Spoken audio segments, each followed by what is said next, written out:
ശരി. അല്ല, ഈ സമുദായ നേതാക്കൾ സ്വീകരിക്കുന്ന ഇത്തരം നിലപാടുകൾ അല്ലെങ്കിൽ കടന്ന പ്രയോഗങ്ങൾ അവ നിങ്ങളുടെ നേതാക്കളുടെ സ്വീകാര്യതയെ ഏതെങ്കിലും നിലയ്ക്ക് ഡിസ്റ്റർബ് ചെയ്യുമെന്ന് നിങ്ങൾക്ക് ഭയപ്പാടുണ്ടോ?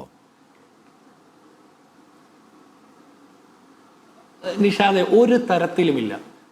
അത് നമ്മൾ അർദ്ധശങ്കയ്ക്കിടയില്ലാതെ പറയാം. സാമുദായിക നേതാക്കന്മാർ സമുദായവുമായി ബന്ധപ്പെട്ട കാര്യങ്ങൾ സംസാരിക്കുകയും ആ സമുദായത്തിന്റെ ഉന്നമനത്തിന് വേണ്ടിയിട്ട് സർക്കാരുമായി ചർച്ച ചെയ്ത് അത് നേടിയെടുക്കാൻ വേണ്ടി പോരാടുകയും ചെയ്യുന്നതിൽ ഞങ്ങൾ അവരോട് ഒപ്പമാണ്. അവരെ പിന്തുണയ്ക്കേണ്ട ഘട്ടങ്ങളിൽ പിന്തുണയ്ക്കുകയും ചെയ്യും. അതിലൊന്നും നമുക്ക് ആർക്കും അഭിപ്രായ വ്യത്യാസമില്ല. പക്ഷേ സമുദായ നേതാക്കന്മാർ സമകാലിക രാഷ്ട്രീയത്തിന്റെ ആഴവും പരപ്പും മനസ്സിലാക്കാതെ അഭിപ്രായം പറഞ്ഞാൽ, പ്രത്യേകിച്ച് വർഗീയ വിദ്വേഷ നാവായി നിന്ന് സംസാരിച്ചു കൊണ്ടിരുന്നാൽ അതിനെതിരെ നമ്മൾ സംസാരിച്ചിരിക്കും. ഞാനൊരു കാര്യം ചോദിക്കട്ടെ, സമുദായ നേതാക്കന്മാർ തെരഞ്ഞെടുപ്പ് അടുക്കുമ്പോൾ മാത്രം ഈ ഇത്തരത്തിൽ ആളുകളെ, വോട്ടർമാരെ ഭിന്നിപ്പിക്കുന്ന ഒരു പൊളിറ്റിക്സ് പറയാതെ ഈ നാട്ടിലെ കുട്ടികളെ തെരുവുനായ കടിക്കുന്ന വിഷയത്തിൽ ഏതെങ്കിലും ഒരു സമുദായ നേതാവ് സംസാരിച്ച് നമ്മൾ കേട്ടിട്ടുണ്ടോ?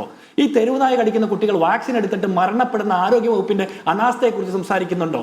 ആരോഗ്യവകുപ്പിന്റെ അനാസ്ഥയെ തുടർന്ന് ആളുകൾ മരണപ്പെടുന്ന സംഭവത്തെക്കുറിച്ച് സംസാരിക്കുന്നുണ്ടോ? മരുന്ന് ക്ഷാമത്തെക്കുറിച്ച് പറയുന്നുണ്ടോ? രൂക്ഷമായിട്ടുള്ള വിലക്കയറ്റത്തെക്കുറിച്ച് പറയുന്നുണ്ടോ? പെൻഷൻ കിട്ടാത്ത അവസ്ഥയെക്കുറിച്ച് പറയുന്നുണ്ടോ? ഈ സംസ്ഥാന സർക്കാരുമായി ബന്ധപ്പെട്ട ഒട്ടനവധി വിഷയങ്ങൾ, കേന്ദ്ര സർക്കാരുമായി ബന്ധപ്പെട്ട ഒട്ടനവധി വിഷയങ്ങൾ, ഈ നാട്ടിലെ ജനങ്ങളെ ബാധിക്കുന്ന വിഷയത്തിൽ എത്ര വിഷയത്തിൽ ഇവർ അഭിപ്രായം പറയുന്നുണ്ട്?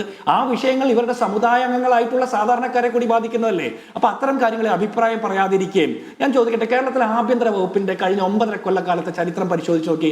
അനാവശ്യമായിട്ട് എത്രയോ ചെറുപ്പക്കാരെ, എത്രയോ മനുഷ്യരെ, സാധാരണക്കാരെ പോലീസ് അതിക്രൂരമായി മർദ്ദിക്കുന്ന സാഹചര്യം ഉണ്ടായിട്ടുണ്ട്. 10-18 മനുഷ്യർ ലോക്കപ്പിനകത്ത് ഇടികൊണ്ട് മരിച്ചിട്ടുണ്ട്. 10-46 മനുഷ്യർ ഇടികൊണ്ടതിന് ശേഷം പുറത്ത് മരണപ്പെട്ട നിലയെ കണ്ടിട്ടുണ്ട്. പക്ഷെ ആ വിഷയത്തിൽ ഒന്നും ഒരു സാധാരണക്കാരന് വേണ്ടിയിട്ടും, ഇനി വേണ്ട സാധാരണക്കാരെ എല്ലാവരെയും പറയണ്ട, സമുദായ അംഗങ്ങളായിട്ടുള്ള സാധാരണക്കാർക്ക് വേണ്ടിയിട്ട് ഈ പറഞ്ഞ സമുദായ നേതാക്കന്മാർ എത്ര പേർ എത്ര വട്ടം സംസാരിച്ചിട്ടുണ്ട്? ശബരിമല ശാസ്താവിന്റെ സ്വർണ്ണപ്പാളി കടത്തിയ കേസിൽ CPM-ന്റെ ഒരു ജില്ലാ കമ്മിറ്റി അംഗം ജയിലിലും ജില്ലാ കമ്മിറ്റിയിലും ഒരേ സമയം തുടരുന്ന സമയത്തും ഈ സർക്കാരിൽ ഇനിയും വിശ്വാസമുണ്ടെന്ന് പറയുന്ന സമുദായ നേതാക്കന്മാരോടൊപ്പം എത്ര സമുദായ അംഗങ്ങൾ ഉണ്ടെന്ന് കൂടി നമ്മൾ പരിശോധിക്കപ്പെടണ്ടേ? അപ്പൊ സമുദായ അംഗങ്ങളായിട്ടുള്ള സാധാരണ മനുഷ്യരുടെ ജനാധിപത്യ ബോധത്തെ, പൗരബോധത്തെ വെല്ലുവിളിക്കുന്ന രീതിയിൽ ആര് സംസാരിച്ചാലും അവർക്ക് ചിലപ്പോൾ പിന്തുണ ഉണ്ടാകില്ല.